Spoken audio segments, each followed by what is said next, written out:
Lição número 9, 19 a 25 de novembro. Passagens bíblicas controversas. Vocês examinam as Escrituras porque julgam ter nelas a vida eterna, e são elas mesmas que testificam de mim. João capítulo 5, verso 39. Devemos atentar não apenas às passagens bíblicas, cuja explicação facilmente se ajusta às nossas crenças, mas também devemos lidar com as passagens que são comumente usadas para ensinar algo diferente do que acreditamos. Alguns estudiosos sugerem que a passagem do rico e do Lázaro, que está registrada em Lucas capítulo 16, versos 19 a 31, deva ser interpretada de forma literal, isto é, como uma descrição do estado dos mortos. Porém, essa visão levaria a várias conclusões antibíblicas e iria contradizer muitas das passagens que já examinamos. Primeiro, teríamos que admitir que o céu e o inferno estão próximos o suficiente para permitir uma conversa entre os habitantes de ambos os lugares. Teríamos também de supor que na vida após a morte, enquanto o corpo jaz na sepultura, permanece uma forma consciente da alma espiritual, com olhos, dedo, língua e que até sente sede. Se essa passagem fosse uma descrição do estado humano na morte, o céu não seria um lugar de felicidade, visto que os salvos poderiam acompanhar os sofrimentos intermináveis dos seus queridos e até mesmo dialogar com eles. Uma mãe poderia ser feliz no céu ao contemplar as agonias intermináveis do seu filho amado no inferno? Seria impossível o cumprimento da promessa de que no céu não haverá mais tristeza, nem choro, nem dor, como está escrito em Apocalipse capítulo 21, verso 4. A história do rico e do Lázaro é uma parábola que fez uso do pensamento judaico corrente e não teve intenção de ensinar nada sobre o estado dos mortos. Uma das passagens mais usadas na tentativa de comprovar a doutrina da imortalidade da alma é Lucas, capítulo 23, verso 43. Nesse texto está escrito: Jesus lhe respondeu: em verdade lhe digo que hoje você estará comigo no paraíso. Quase todas as versões da Bíblia, com poucas exceções, traduzem esse texto de maneira semelhante, dando a impressão de que no mesmo dia em que Cristo morreu, ele e o ladrão estariam juntos no paraíso. Isso não deveria nos surpreender, pois essas traduções foram feitas por estudiosos bíblicos que creem no dogma da imortalidade natural da alma. Mas seria essa a melhor tradução do texto? A questão em Lucas 23, 43 é se o advérbio hoje, que no grego é semeron, deve ser ligado ao verbo que o segue, ser, ou ao verbo que o procede, dizer. Wilson Paroski reconhece que, do ponto de vista gramatical, é praticamente impossível determinar a alternativa correta. Lucas, no entanto, tem uma tendência definida de usar esse advérbio com o verbo precedente. Isso acontece em 14 das 20 ocorrências de semeron em Lucas e Atos. Assim, a leitura mais natural de Lucas, capítulo 23, verso 43, seria: em verdade lhe digo hoje, você estará comigo no paraíso. Nesse caso, a expressão idiomática lhe digo hoje enfatiza a relevância e solenidade da afirmação estará comigo no paraíso. Em suma, Jesus estava prometendo a ele, então e ali, que um dia ele receberia a vida eterna. Apesar de seu pecado e de não ter nada a oferecer a Deus, o ladrão recebeu a promessa da vida eterna.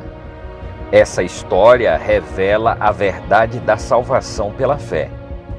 Quais são as semelhanças e diferenças entre a nossa situação e o caso do ladrão? Em Filipenses capítulo 1, verso 23, Paulo verbaliza seu desejo de deixar esta presente existência conturbada e estar com Cristo, sem fazer referência a nenhum lapso do tempo que possa ocorrer entre os dois eventos. Esse verso não ensina que Paulo esperava ir para o céu ao morrer. ele deixou bem claro que não receberia a sua recompensa até a segunda vinda, como está escrito na segunda carta de Timóteo, capítulo 4, verso 8. Aqui o apóstolo declara que a primeira coisa que veria após a sua partida, no caso a morte, seria a vinda de Cristo nas nuvens do céu para ressuscitar os mortos, e a partir de então estaria para sempre com o Senhor, como está escrito na primeira carta aos Tessalonicenses, capítulo 4, verso 17. Também se deve notar que os autores bíblicos às vezes referem-se a dois eventos juntos, os quais podem estar separados por um longo tempo. Na primeira carta de Pedro, capítulo 3, os espíritos em prisão do verso 19 são identificados no verso 20 como os antediluvianos desobedientes nos dias de Noé. O termo espírito, do grego pneuma, é usado nesse texto e em outras partes do Novo Testamento, como a primeira carta aos Coríntios, capítulo 16, verso 18, e Gálatas, capítulo 6, verso 18, em referência a pessoas vivas que podem ouvir e aceitar o convite da salvação. A expressão na prisão, obviamente, não se refere a uma prisão literal, mas à prisão do pecado, em que se encontra a natureza humana não regenerada. Como está escrito em Romanos capítulo 6, versos 1 a 23 e Romanos capítulo 7, versos 7 a 25. A pregação aos antediluvianos foi realizada por Noé, que foi instruído por Deus, como está escrito em Hebreus capítulo 11, verso 7. E Noé se tornou o pregador da justiça para os seus contemporâneos, como está escrito na segunda carta de Pedro, capítulo 2, verso 5. Pedro enfatizou o que significa ser fiel. Ele não tratou do tema do estado dos mortos. Em Apocalipse capítulo 6, versos 9 a 11, está escrito: quando ele abriu o quinto selo, vi debaixo do altar as almas daqueles que tinham sido mortos por causa da palavra de Deus e por causa do testemunho que sustentavam. Clamaram em grande voz, dizendo: até quando, ó soberano Senhor, santo e verdadeiro, não julgas nem vingas o nosso sangue dos que habitam sobre a terra? Então a cada um deles foi dada uma vestidura branca e lhes disseram que repousassem ainda por pouco tempo, até que também se completasse o número dos seus conservos e seus irmãos que iam ser mortos, como igualmente eles foram.